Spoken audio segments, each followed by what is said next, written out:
Good afternoon and welcome to this graduation for candidates graduating from the Faculties of Humanities and Social Sciences and the Faculty of Law.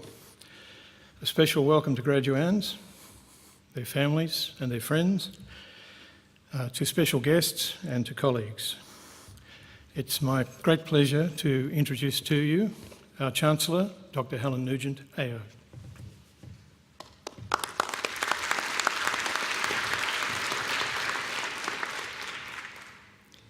Ladies and gentlemen, graduates, it also gives me great pleasure to welcome you to this afternoon's graduation ceremony. I acknowledge the traditional owners of the land on which we meet, and I pay my respects to their elders, both past and present. As I look out over the auditorium this afternoon, I'm reminded that we are here for one reason and one reason only. And that is to recognise the achievement of a son, a daughter, a partner, a relative or a friend. Never again will this same group of people be together in this way. It is indeed a special moment in time. Your experience at Bond has been unique. The friendships you have made are extraordinary, and the opportunities before you are endless. Let me share some unique moments for some of our students along this journey. Faculties of Humanities and Social Sciences student Jamie Mack was awarded a prestigious Women in Games scholarship worth almost $50,000. The Women in Games scholarship is the first and only one of its kind in the world. It provides full tuition for an aspiring female game designer to attend Vancouver Film School, Canada's acclaimed one-year game design program. And we're very proud of Jamie for that achievement. A team of Bond University law students won the La Trobe Environmental Law Moot competition held in the Federal Court in Melbourne, beating teams from around Australia. Bachelor of Laws students Peter John Brennan and Alex Myers went head-to-head with the University of Melbourne in the final round to be named champions of the newly established competition. The pair also took out a number of prizes, including Best Appellant Memorial, Best Respondent Memorials, and tied for the Best Individual Oralist Prize. Bond University has earned, I think, what we must call a formidable reputation for its mooting success around the world, and the inaugural La Trobe Environmental Law Moot is a very pleasing success to add to the list.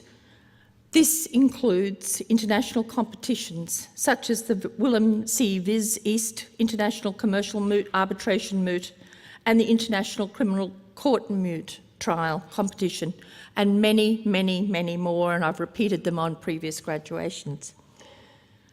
And it's not just our students who do us proud. Our academic staff add to the reputation of the university with their personal and professional successes. Bond University Associate Professor Leon Wolfe was awarded the prestigious Australian Office for Learning and Teaching citation for outstanding contribution to student learning. Associate Professor Wolfe was the only Queenslander and one of only 3 law educators from all around Australia to receive this recognition.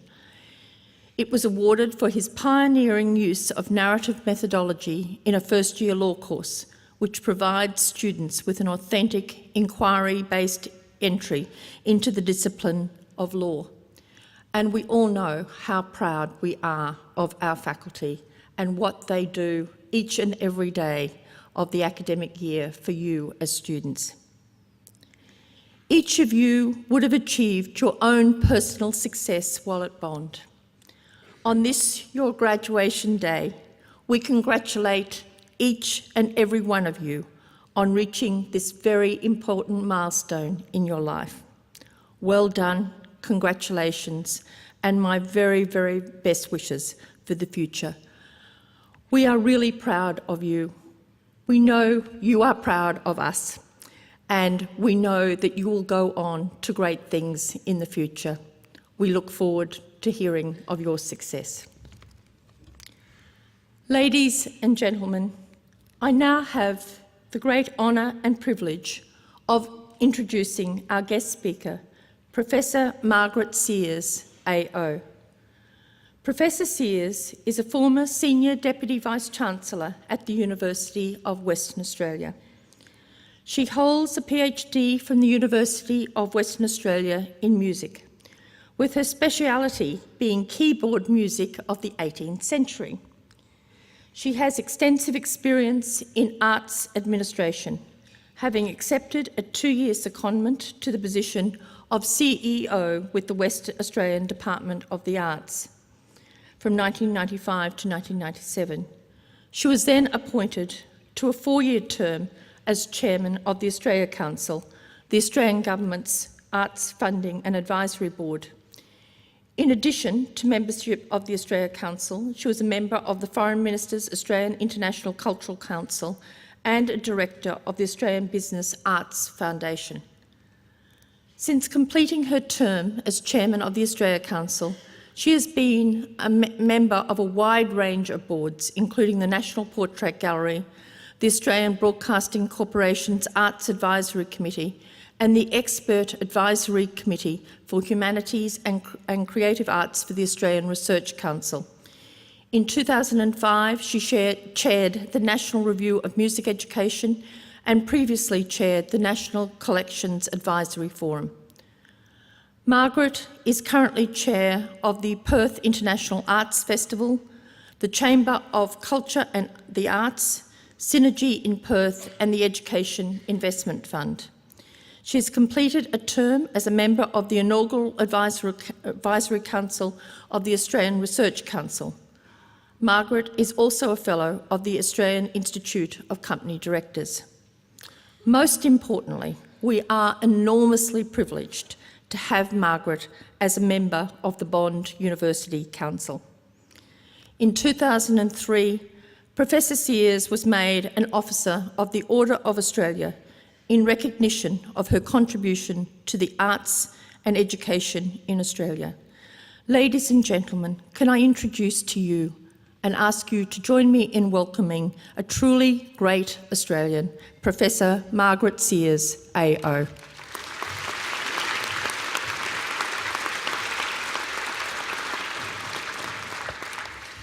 Chancellor, Vice-Chancellor, staff of the university, families and friends, and most importantly, graduates.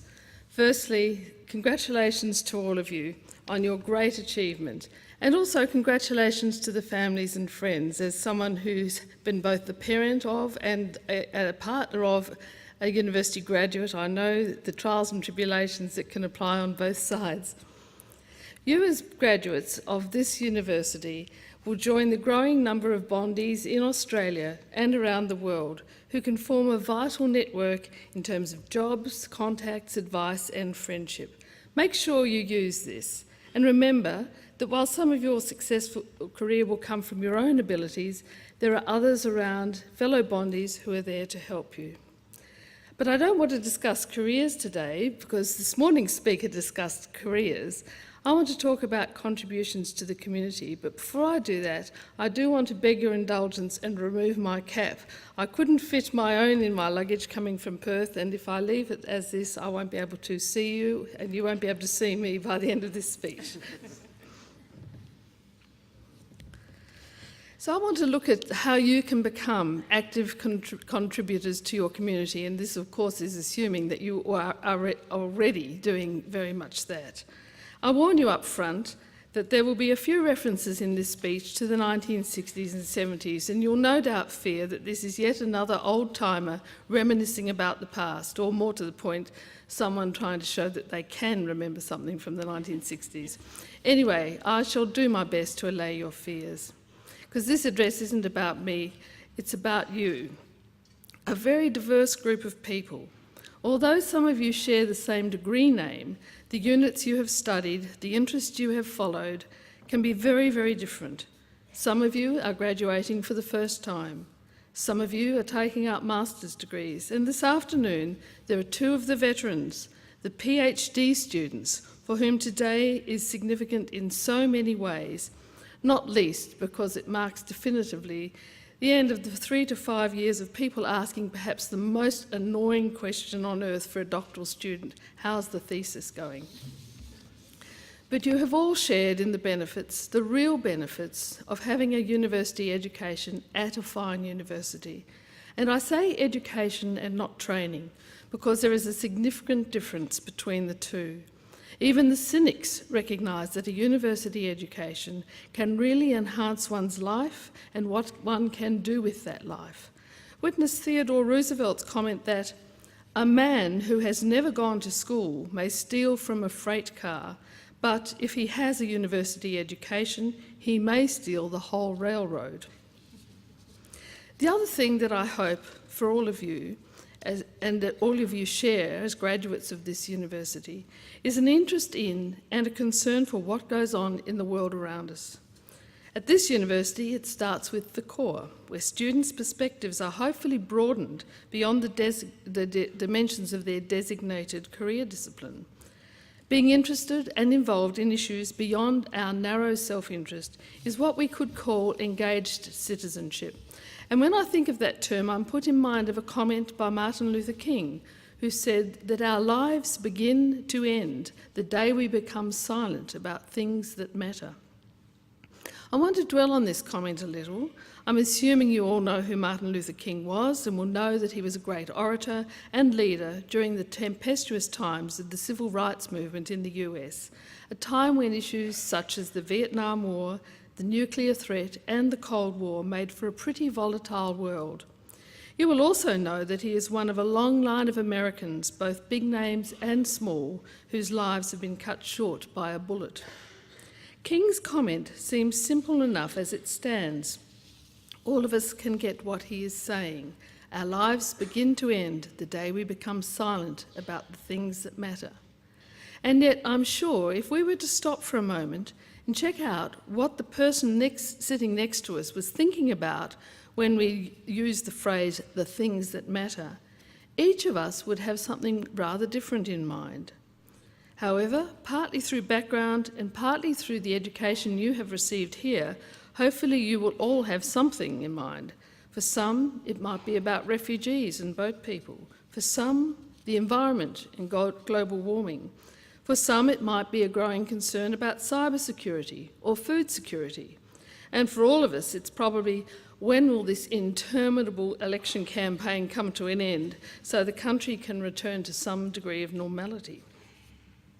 I realised how differently we all perceive the meaning of the comment, the things that matter, when I saw it emblazoned on the wall of a government department in Canberra on a poster.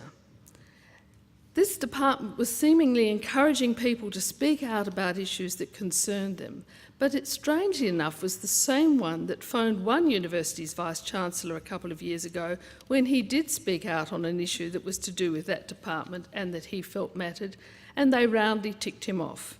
I'm pleased to say that that vice-chancellor expressed an equal level of displeasure back.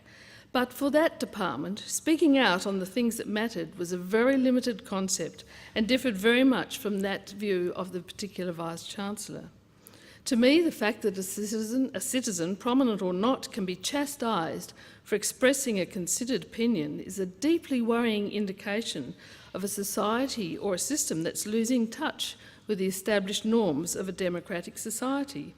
I felt the same when I read recently about the bloke who was arrested at Cottesloe Beach in WA, apparently for not giving his name and address when he was hauled over the coals for swimming out too far. He was carted off in the paddy wagon and given the full body search at police headquarters. And I mean full body search, and after all, he was only just wearing his bathers. Visions of Tony Abbott flow through the mind.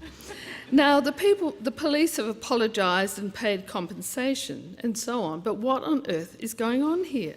To add salt to the wound for me, I met a gleeful Irish visitor who had also read the story and was looking forward to taking the relevant newspaper article home to Ireland in order to spread it around. What is going on when the Irish are taking the mickey out of Australians when we've prided ourselves for so long as being the masters of the Irish joke?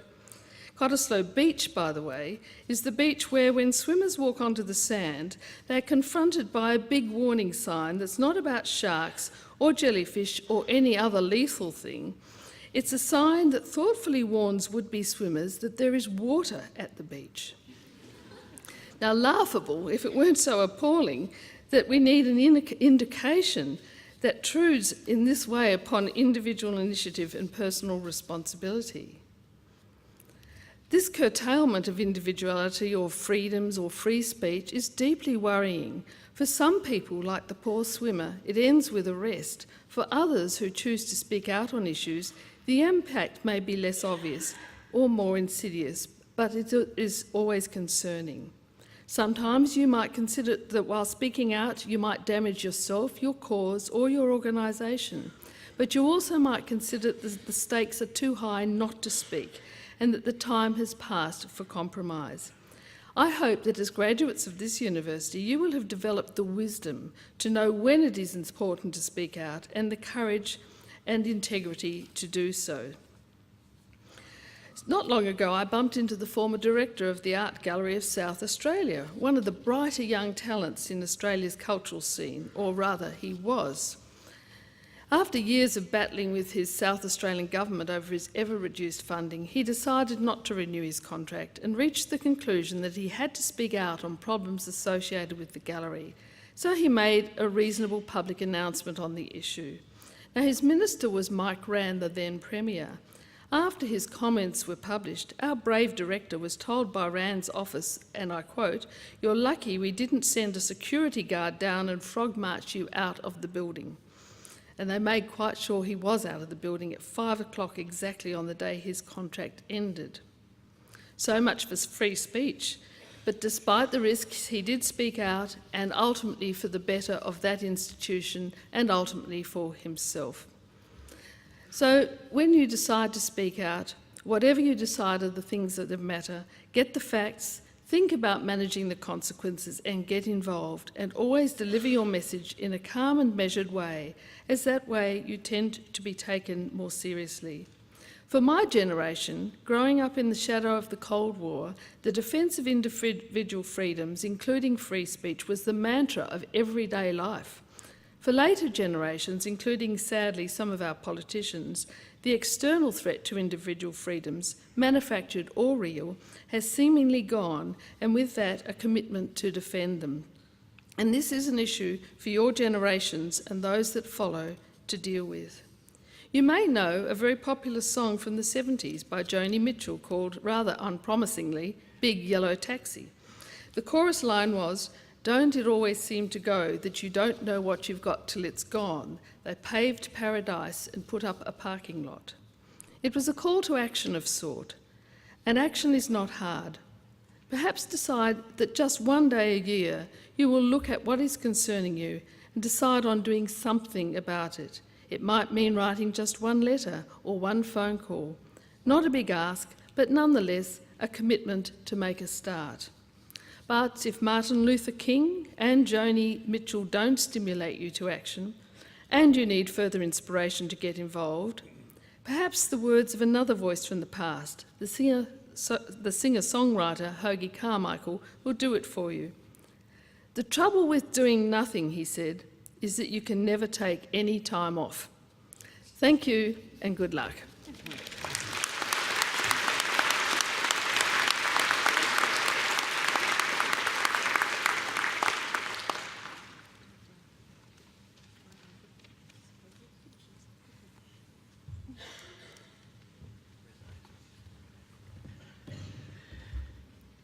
Margaret, thanks for what could only be described as an incredibly inspiring speech.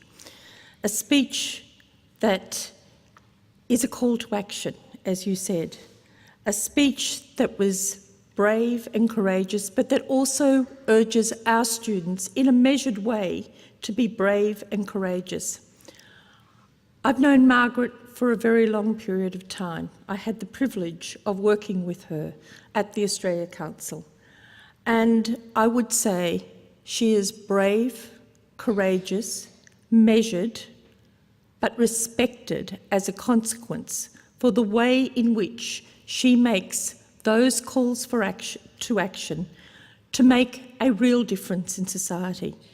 I'm sure that today will be a speech that you will remember for a very long time to come, and one at the end of the year or at the beginning of the year, as you ponder your New Year's resolutions, you will say, I remember Margaret Sears.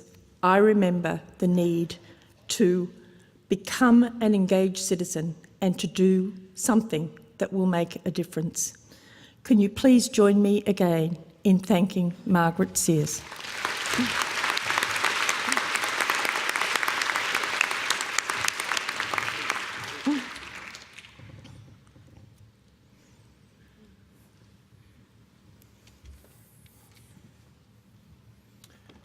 Will all candidates for degrees please stand?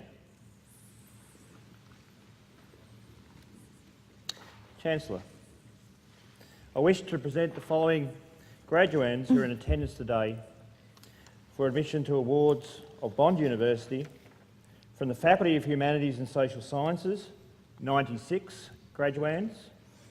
From the Faculty of Law, 102 graduands. Chancellor, I certify to you and to the University that the graduands have satisfied the requirements for admission to the award for which they are being presented. With the authority of Council, I hereby admit you to the awards for which you have qualified. I also admit to their awards those graduates who are not with us today, but who also are listed in the graduation program. Will the graduates please sit? Ladies and gentlemen, that is the moment of graduation.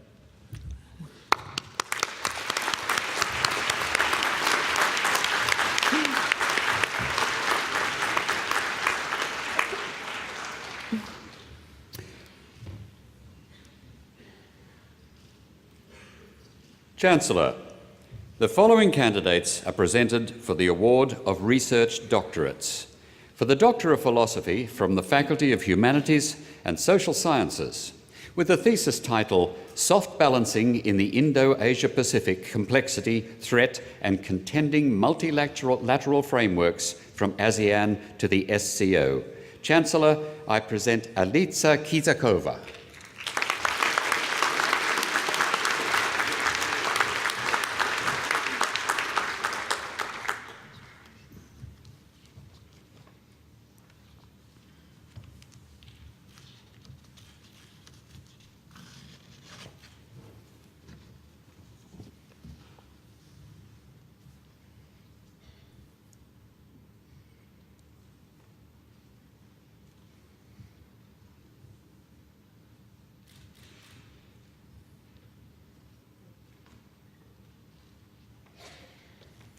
Also from the Faculty of Humanities and Social Sciences, with the thesis title, Similarities and Differences in Perceived Work Motivation, Personality and Culture, Snapshots of Australia and India. Chancellor, I present Trishita Chowdhury.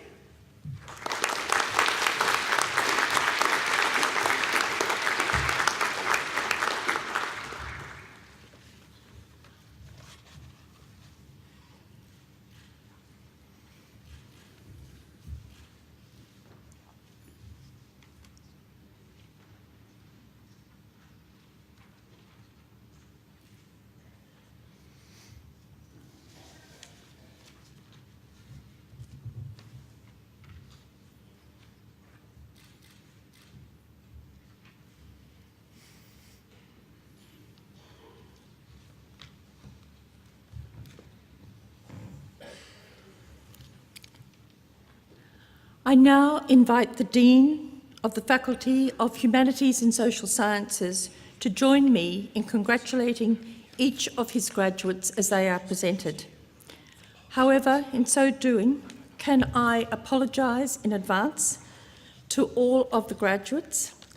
Following the last graduation ceremony, and I must say some extensive travel immediately prior to that, and shaking the hands of some 700 graduates, I have developed tennis elbow. I'm almost better, but not quite. So I crave your indulgence today if I do not shake your hands.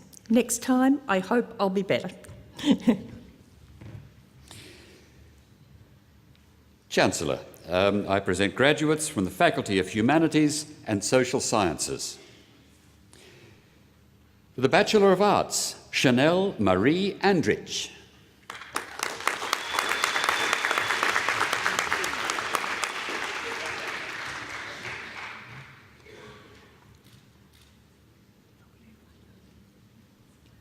Alistair Harry Anisimov.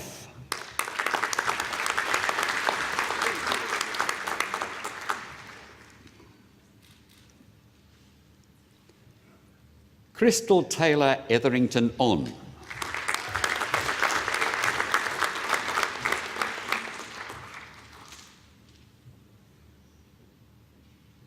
Jamie Mack.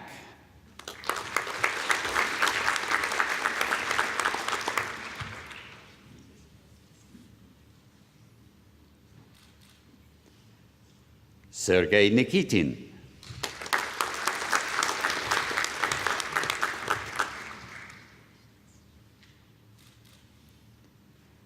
For the Bachelor of Behaviour Management, Kim Hume.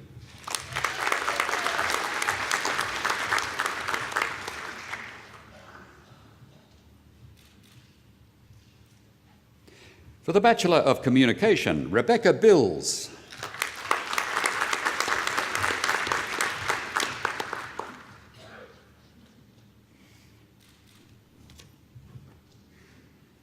Talia Desar.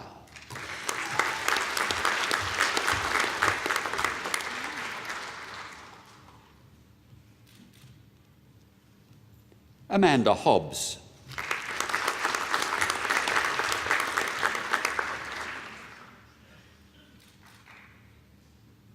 Sarah Howe.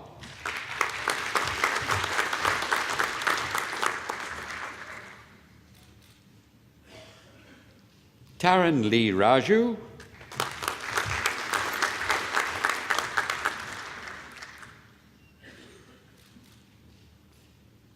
And Vanessa Shaw.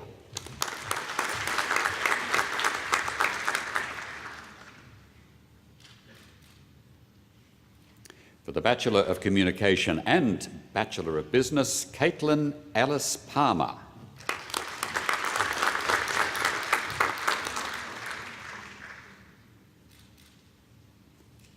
For the Bachelor of Communication Business, Yael Chaplia.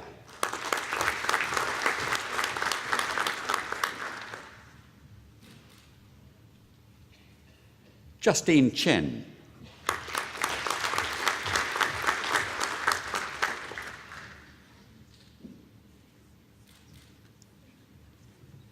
Natasha Anna de Silva.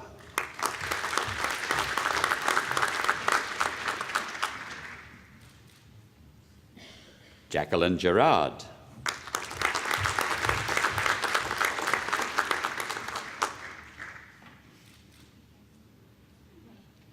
Caitlin Jackson.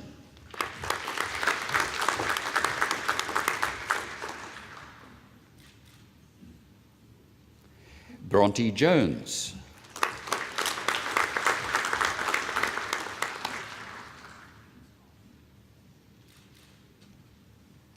Liang Jirong.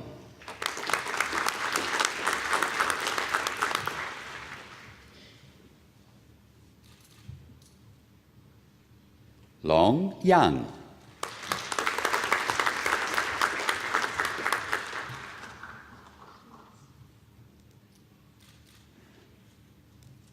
James McKechnie.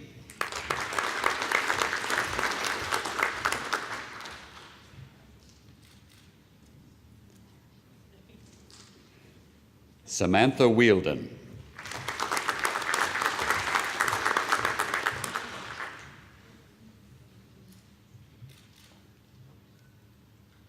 and Linda Wölk.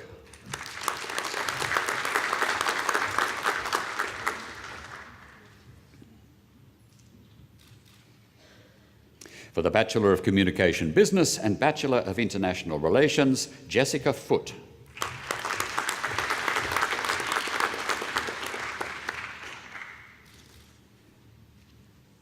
For the Bachelor of Film and Television, L. Patrice de Joya.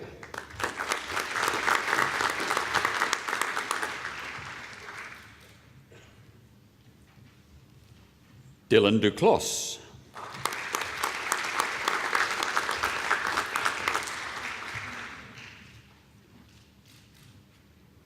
Kate Elise Durman.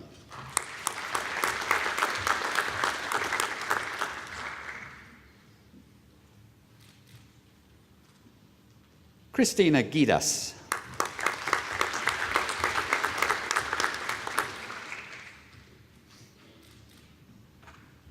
Astrid Hansen.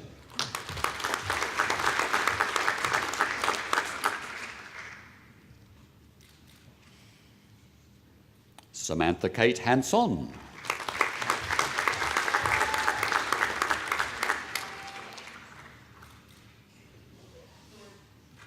Matthew Stephen Hoffman.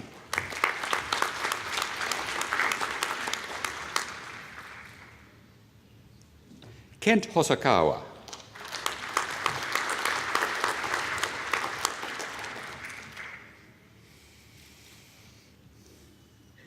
Philippa Kennedy.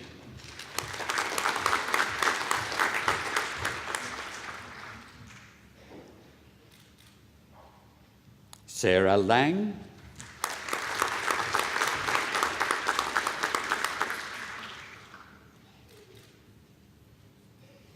Philippa Angelina Martino.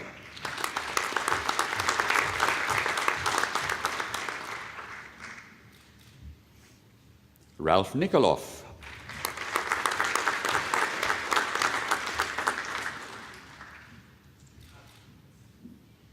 Laura Nikolaeva.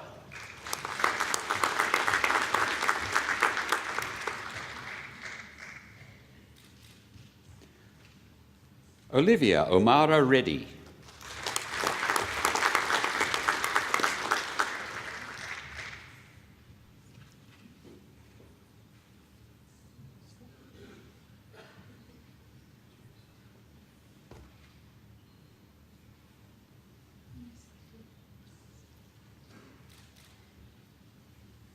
Camilla Suzette Ruig.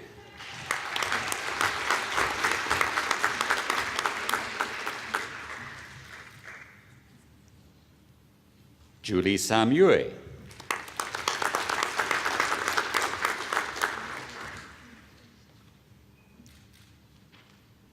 Kirk Wilcox.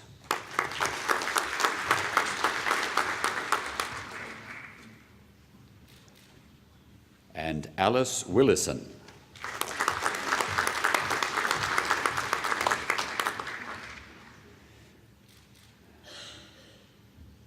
For the Bachelor of International Relations, Sanya Petkovic.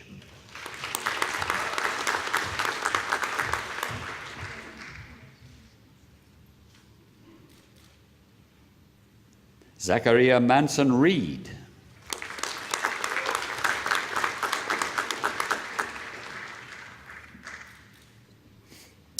For the Bachelor of International Relations Business, Nadia Louis Fong.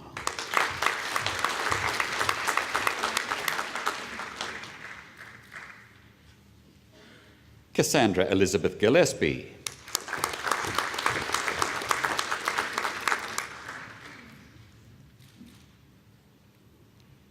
Natasha Klajic.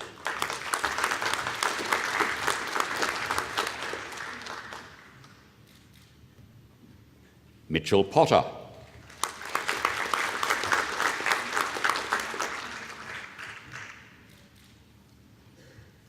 Brett Stephen Wagner.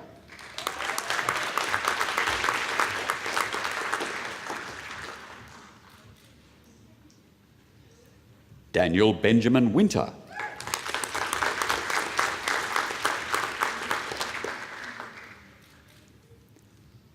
Sydney CEO.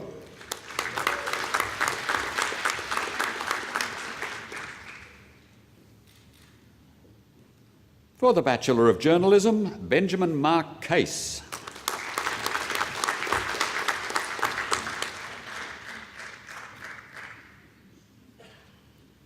Emily Gayton.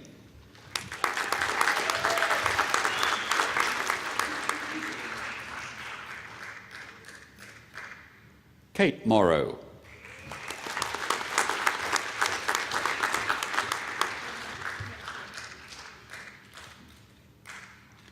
And Alexandra Marjorie Wood.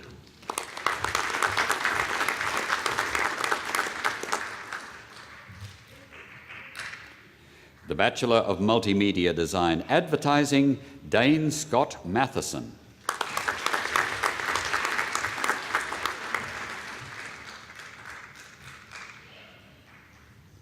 Morgane Louison Pauline Rouvreau.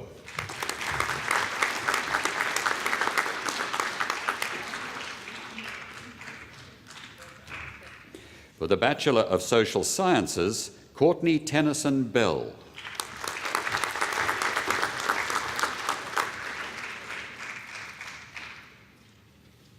Nahal Koshku.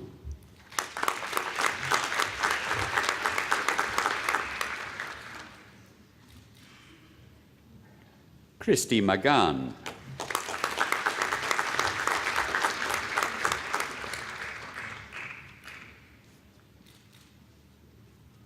And Laura McGilvray.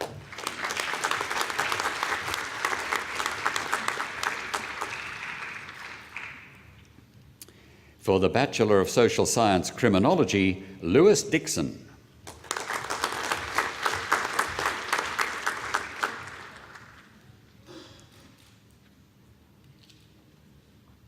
Jasmina Hamzik.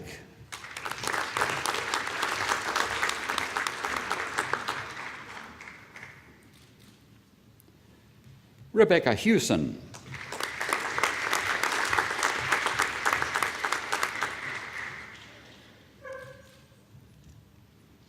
And Samuel Thomas Rigby.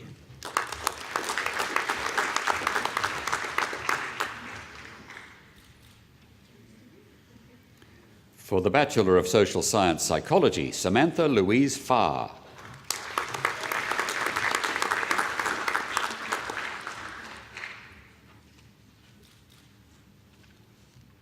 Jessie Montana Hadley.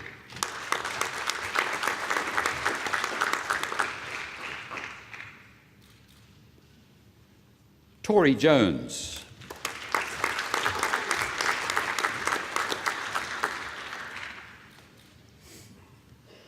Jack Kingston.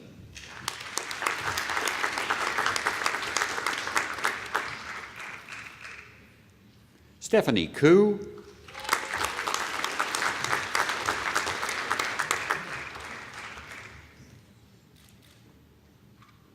And Louisa Pickett.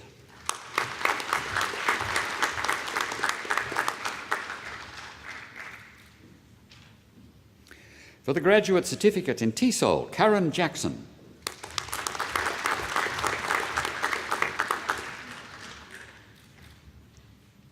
And Vicky Kersey.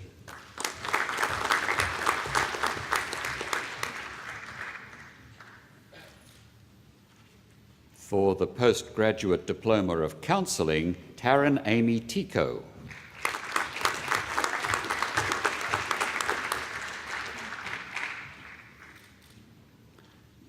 For the Postgraduate Diploma of Psychology, Natalia Jurek.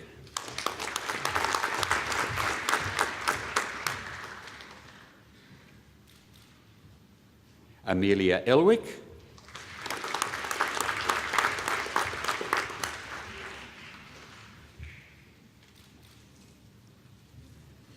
Joanna Elizabeth Kelly.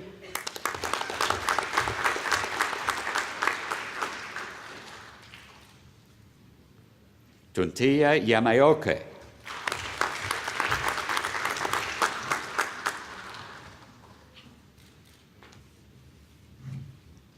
For the Master of Arts coursework, Melissa Fernandez.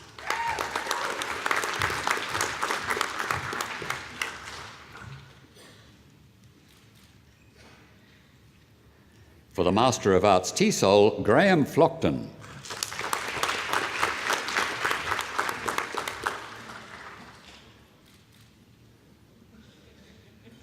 For the Master of Communication Business, Natasha Hunter.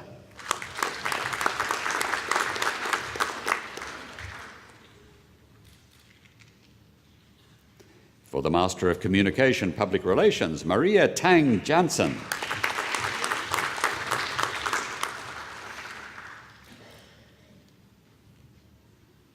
Philippa Lee Jeffries.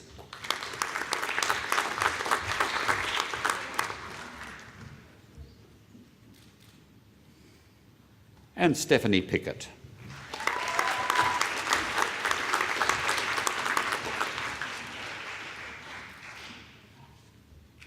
For the Master of Criminology, Govinda Singh Birak.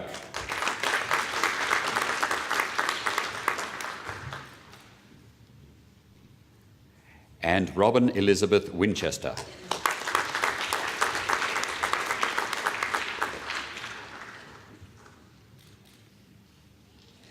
For the Master of International Relations, Bozena Chosic.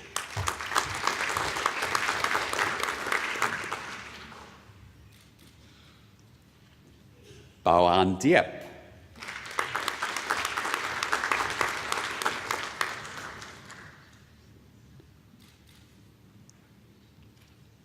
And Martina Yahodova.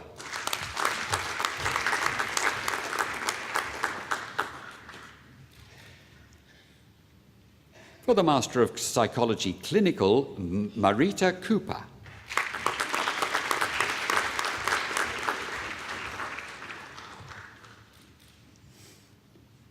Waver Lee Doyle.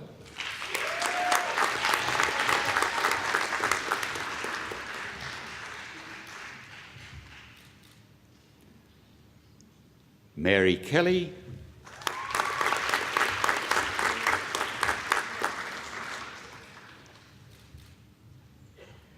And Anthony Ben Hinteo.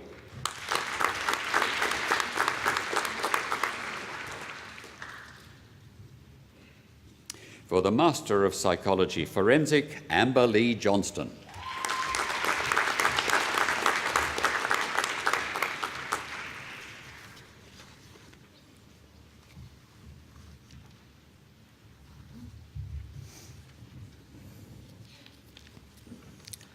I now invite the Dean of the Faculty of Law to join me in congratulating each of her graduates as they are presented.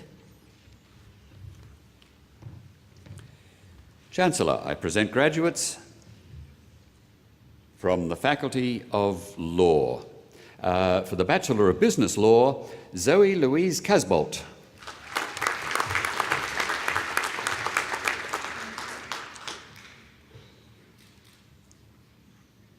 Alexander Sidney Eugenio Tinknell.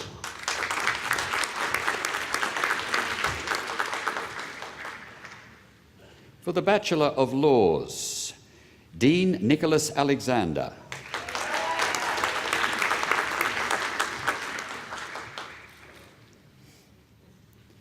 Naomi Krista Lothian Atkinson.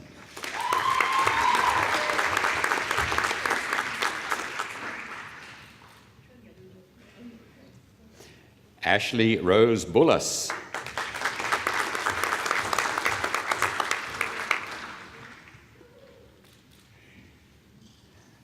Aaron Ross Dunkerton.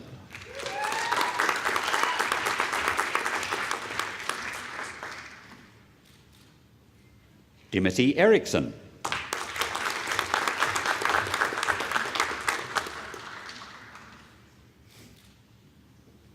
Harriet Marjorie Frost.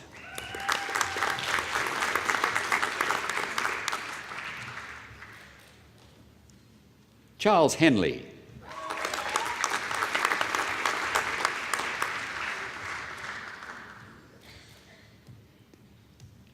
Christina Jamil.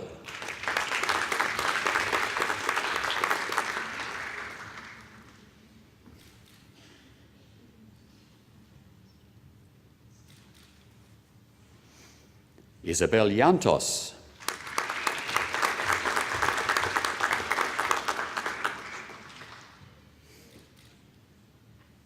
Christopher John Main.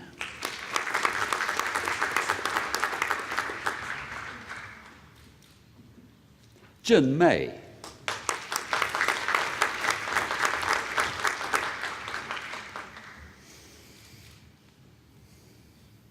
Montana Moraes.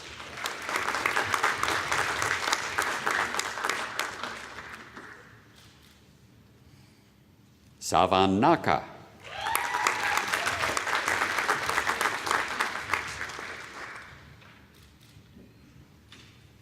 Rosalind Nancy Paulson.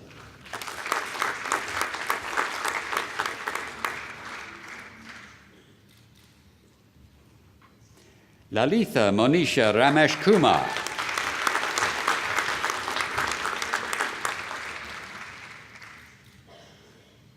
Justine Maureen Rockcliffe.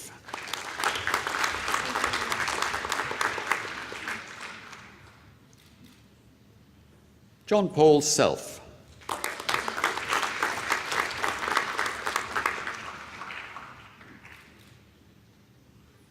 Luke Simons.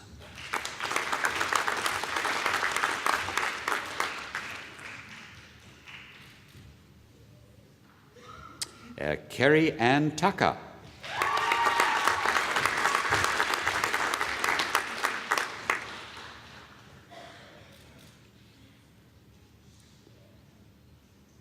Georgia Yuzabiaga.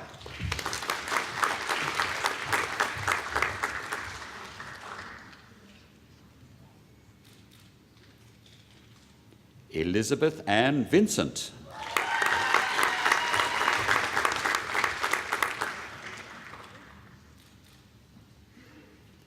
Jiaming Wang.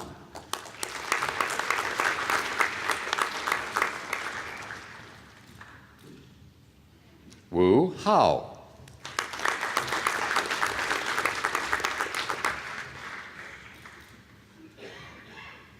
And Annabelle Yap.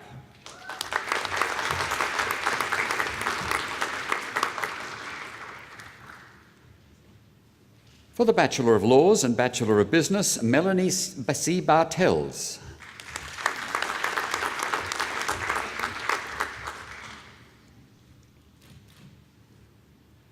For the Bachelor of Laws and Bachelor of Commerce, Jacob Gundry.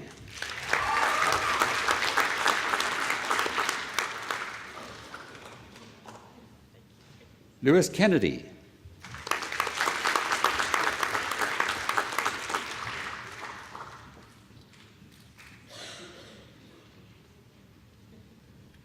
Lo Wei Shen.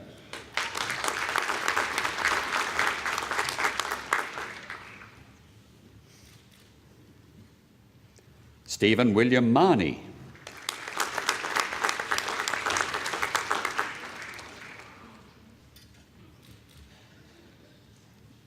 Timothy Neville.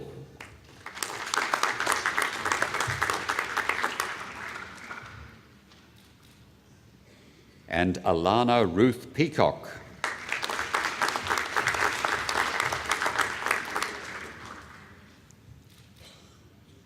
For the Bachelor of Laws and Bachelor of International Relations, Eloise Beatrice Hurley Wellington.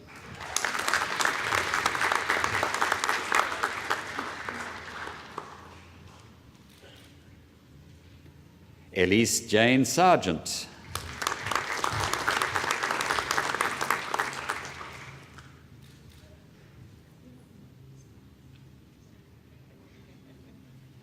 Cassandra Kate Switte.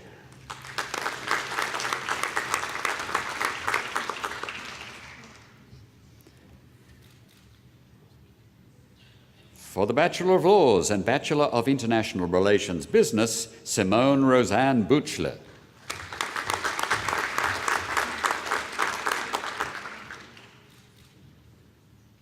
And Andrea Christina Turkas.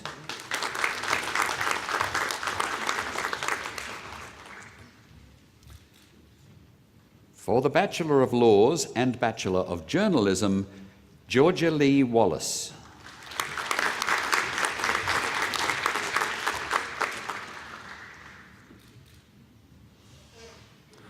For the Bachelor of Laws and Bachelor of Social Science Criminology, Luizia Miliesevic.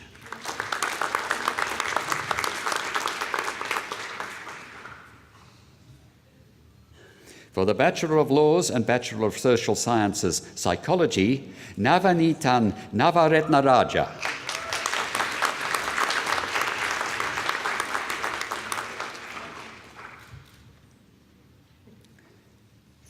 For the Bachelor of Laws with Second Class Honours Division B, Farah Esak.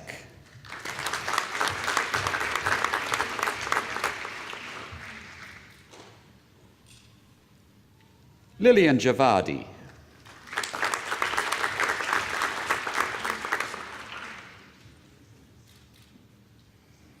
Carolyn Sophia Margareta Carlson.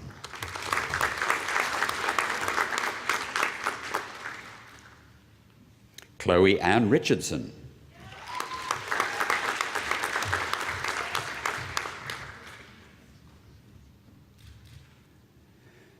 And Nicholas Barry Jeffrey Rogers.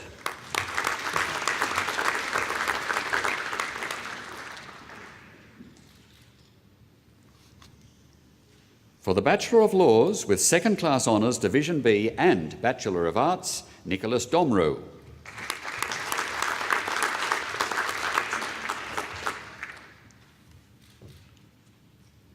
For the Bachelor of Laws with Second Class Honours Division B and Bachelor of Business, Ashley Elizabeth Miller.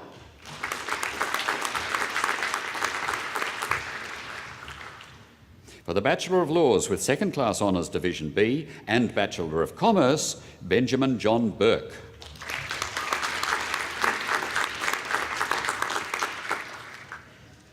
For the Bachelor of Laws with Second Class Honours Division B and Bachelor of International Relations, Selena Griffiths.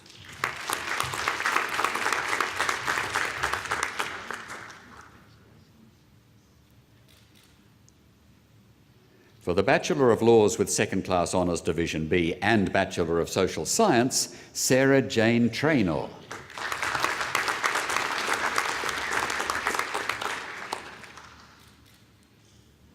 For the Bachelor of Laws with Second Class Honours Division B and Bachelor of Social Science Criminology, Samantha Elizabeth Breach.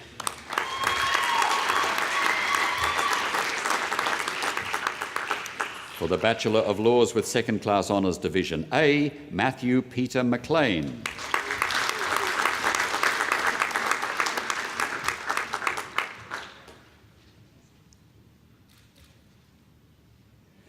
For the Bachelor of Laws with Second Class Honours Division A and Bachelor of Biomedical Science, Remy Lauren Clay.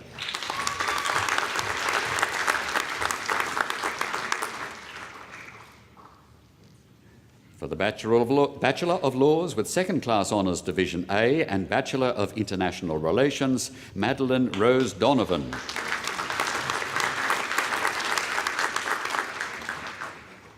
And Catherine Jean Espiritu.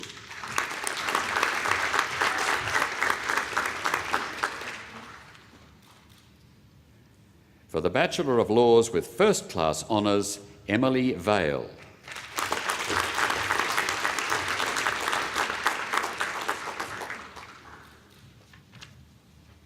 For the Bachelor of Laws with First Class Honours and Bachelor of Commerce, Mitchell John Stevens.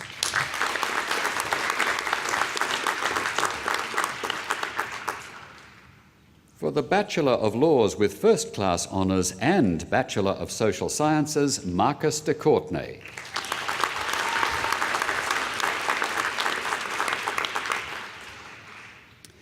For the degree of Juris Doctor, Lena Abosh.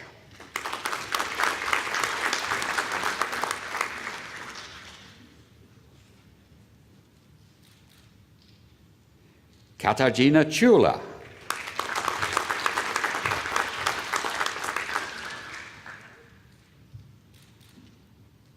Tanis May Love.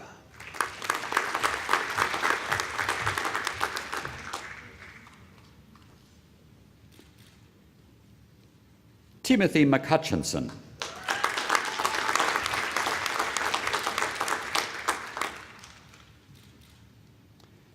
Kirsty O'Donnell.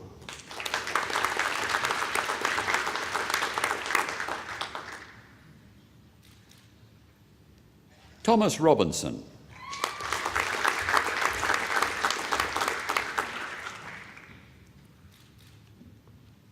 Dinesh Tilaina Daraja.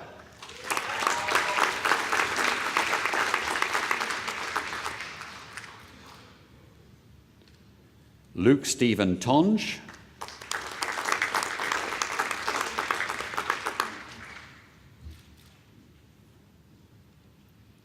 And Chiawei Wu.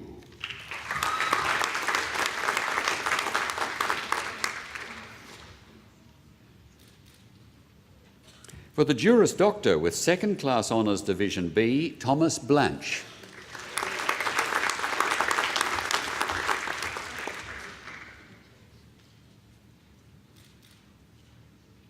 And Matthew Wertheimer.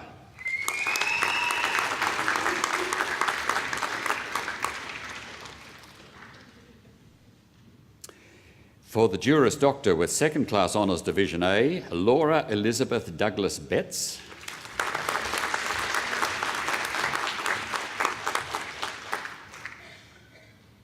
Stephen Craig Webster.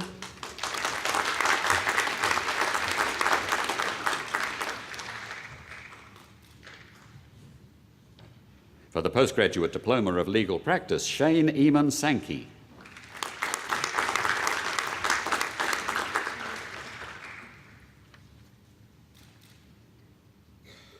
For the Postgraduate Diploma of Legal Practice and Bachelor of Arts, Julie Alice Fox.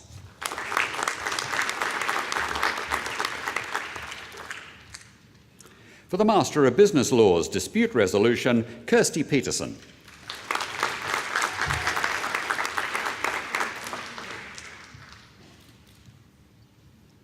For the Master of Laws, Florence Baramata Joel.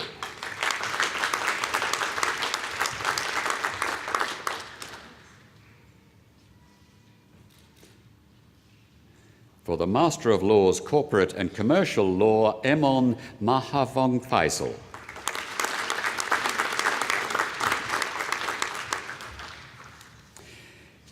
Chancellor, Rupert Pedler has been selected to give the valedictory address on behalf of those graduating this afternoon. Rupert is also graduating with the degree of Bachelor of Commerce and Bachelor of Laws with First Class Honours. Chancellor, I present Rupert John Lorimer Pedler.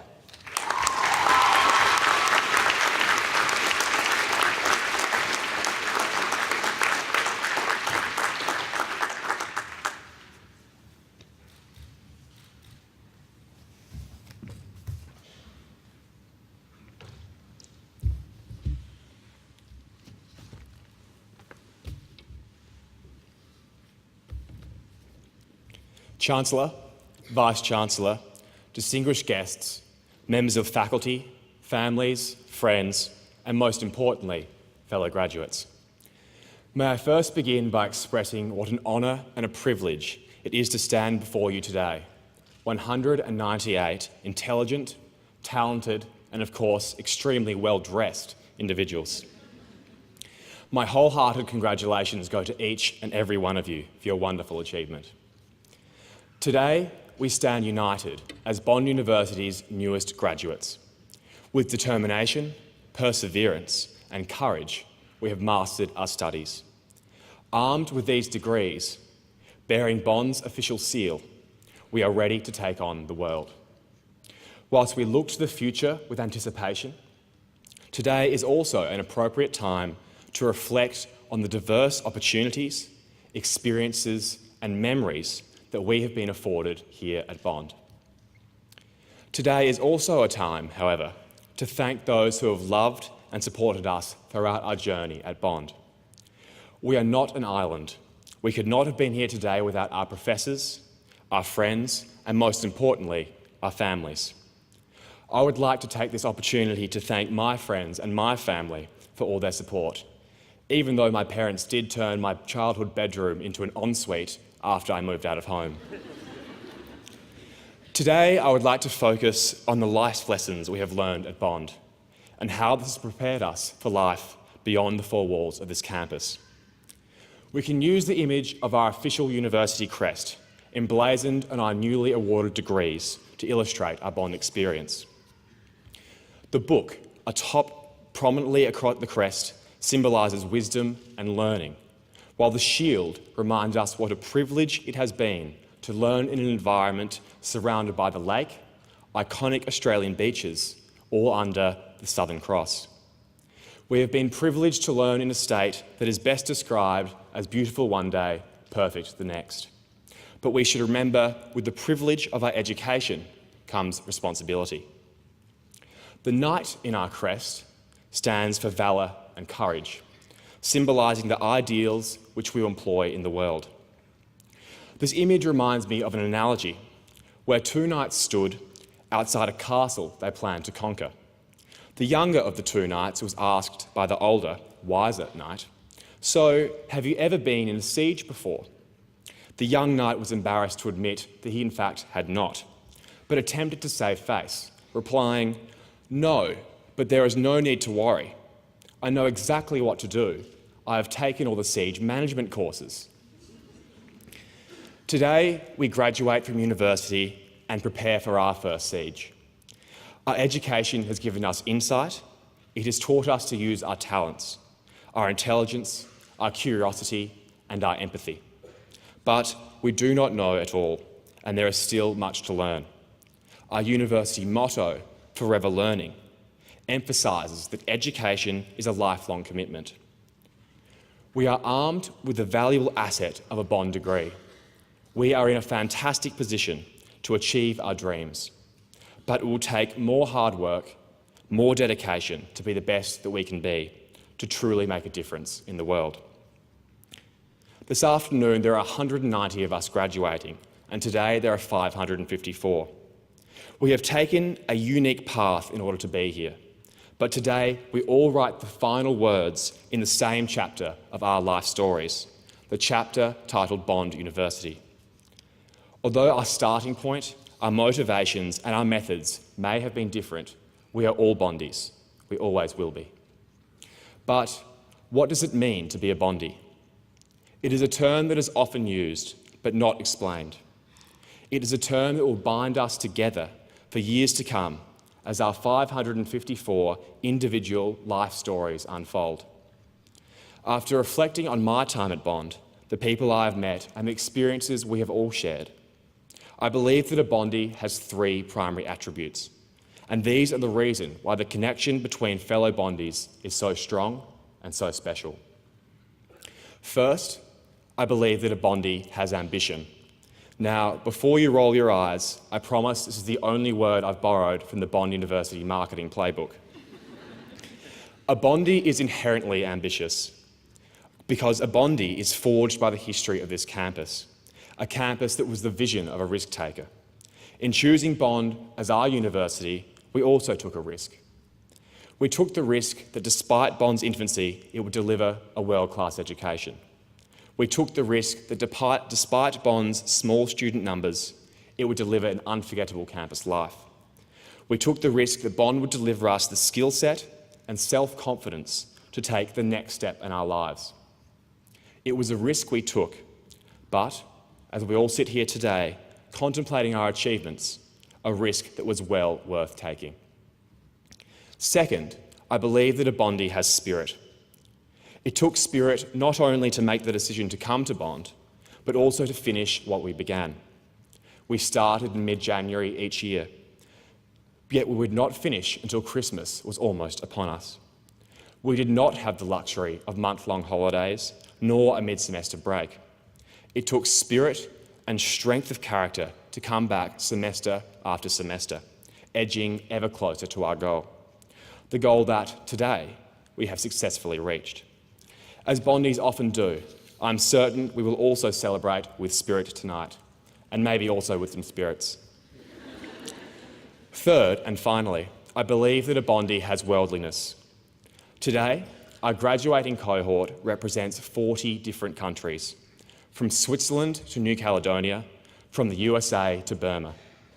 At Bond, we have not only been surrounded by diverse opportunities, but also great people, eager to share and give us the benefit of their experience. It is not just the exposure to this global diversity, but the eagerness with which we embrace it that distinguishes a Bondi. So, while we celebrate our achievements today, we look forward to the impact we can make on the greater world tomorrow. So, fellow graduates, you are now all Bondis. You have been a Bondi since you caught your first glint of the arch, and you will forever remain a Bondi. It is not only pride in our common experiences that bring us together, but also our shared qualities, ambition, spirit, and worldliness. Today, we have realised one of our dreams by graduating from university, and I'm sure that our dreams now turn to our futures.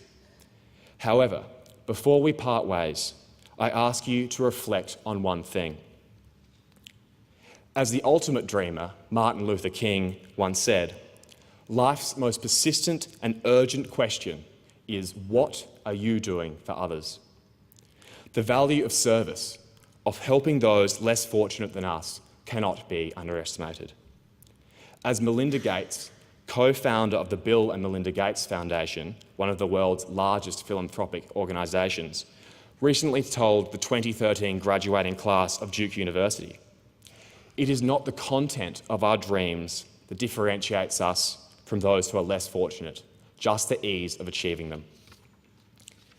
As we strive to build our lives, which will be tested by adversity and enticed by success, we will inevitably impact on the lives of others. We must use our education responsibly, our privilege wisely, and take the time to enliven the dreams of others. I truly hope that you achieve your wildest dreams, but I also hope that you, as Bondis, help others achieve theirs. Thank you, good luck, and may all your dreams come true.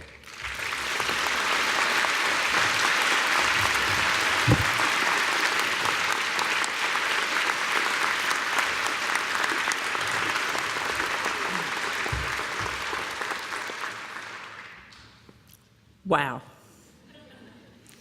What a wonderful valedictorian address. I've heard many, and I've got to say that's absolutely and totally up there, Rupert, with the absolute best of it. I think Rupert personifies, like everyone else in this room, what's absolutely best about Bond. It is, sure, it's the quality of the institution, but above all else, it is the quality of each of you that sit in this room, and Rupert personifies that. I was struck as I listened to Rupert about the similarities between the messages from Professor Sears and the messages from Rupert as well. The importance of valour, of courage, of giving back. The point of recognising this as a point of inflection, but above all else, a point of recognising and reaching for those dreams. We know that you will do us proud in future, and we thank Rupert for all he has given to us today in terms of putting into words those aspirations. Before we finally thank Rupert, can I give you a picture, a more comprehensive picture of Rupert?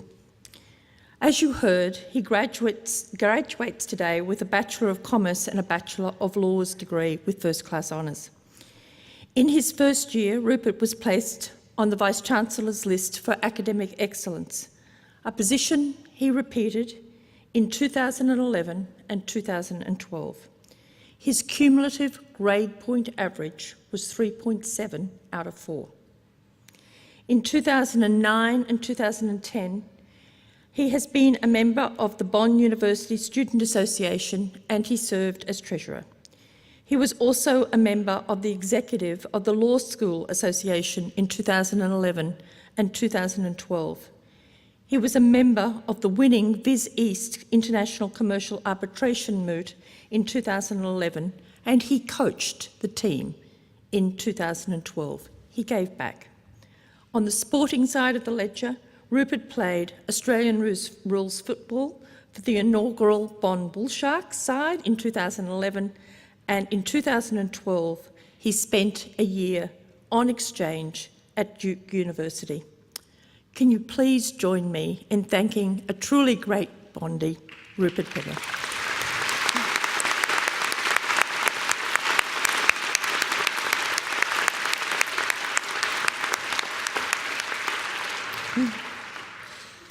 I now call upon the Vice-Chancellor and President to read the Bond University charge to the graduates. Will the graduates please stand?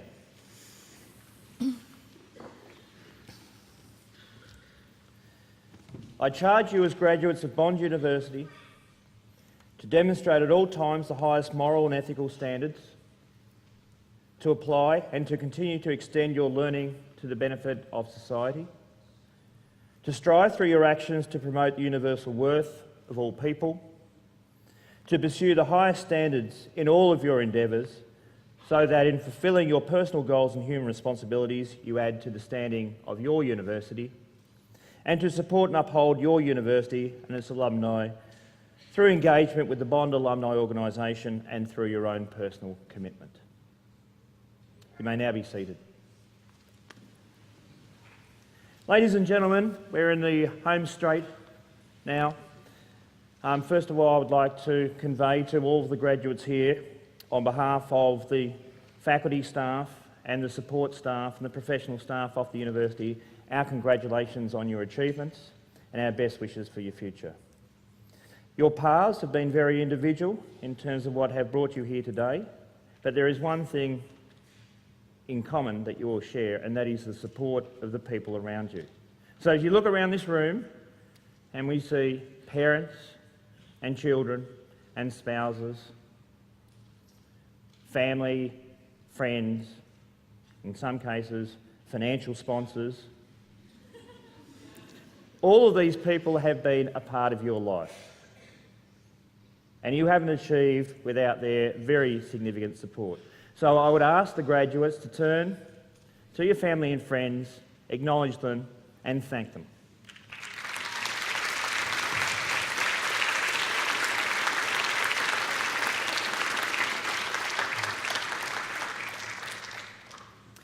There are a few days in your life which are truly momentous.